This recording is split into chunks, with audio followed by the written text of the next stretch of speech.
ایک سنسنی خیز خبر دیکھی کہ طلال چودھری کو مارا گیا ہے، ان کی پھینٹی لگی ہے اور وہ بھی نون لیگ کی ایم پی اے کے بھائیوں نے کی ہے۔ ایسا کیا کر دیا تھا انہوں نے؟ اگر انہوں نے اس حد تک ہراساں کیا ہے تو انہوں نے کیس کیوں نہیں کیا؟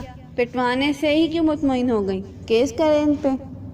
اب دیکھنا یہ ہے کہ کیا مریم نواز، شہباز شریف یہ لوگ انصاف کریں گے، طلال چودھری کے خلاف کوئی کارروائی کریں گے؟ یہ میڈیا پرسنز بہت شور کرتے ہیں، بہت شور مچاتے ہیں ایسے موضوعات پر، لیکن وہ خاموش ہیں۔ کیوں؟ شاید اس لیے کہ طلال چودھری نون لیگ سے ہے، نون لیگ کے حوالے سے یہ بات ہے۔ چونکہ وہ لوگ پیسہ کھلاتے رہتے ہیں، اس لیے میڈیا پرسن اتنا شور نہیں کر رہے جتنا ان کو کرنا چاہیے۔ سوشل میڈیا پر تو اس پر بہت شور مچایا گیا ہے، بہت ریکارڈ لگا ہے، بہت وائرل ہوئی ہے یہ خبر، لیکن الیکٹرانک میڈیا پر اس خبر کو دبایا گیا۔ اگر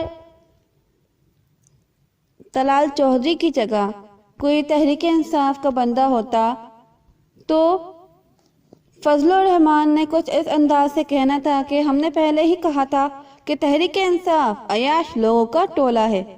ساجد میر کہتے تحریک انصاف ہماری مشرقی اقدار پر حملہ آور ہے۔ سراج الحق کہتا ابھی تک عمران خان کی جانب سے واقعے کی مذمت نہ آنا تشویشناک بات ہے۔ رانا ثناء اللہ کہتے تحریک انصاف میں خواتین کی عزت بالکل بھی محفوظ نہیں ہے۔ عائشہ گلالئی کہتی کہ آج ثابت ہو گیا کہ میرے الزامات ٹھیک تھے۔ انصار عباسی کہتے تحریک انصاف فحاشی کو فروغ دے رہی ہے۔ بلاول بھٹو کا کہنا ہوتا کہ عمران خان کو معاملے کی مکا کر کڑی سے کڑی سزا دینی چاہیے۔ رؤف کلاسرا کہتے کہ حیرت ہے ابھی تک پارٹی سے نکالنے کا نوٹیفیکیشن کیوں جاری نہیں کیا جا سکا۔ حامد میر کا کہنا ہوتا کہ اس واقعے سے تحریک انصاف کی مستقبل کی سیاست کو بڑا دھچکا لگا ہے۔ ناظرین، ہم آپ کو لیے چلتے ہیں فلاں اسپتال کے کمرے نمبر 504 کے باہر، جہاں اس وقت تحریک انصاف کے مقبول لیڈر فلاں داخل ہیں۔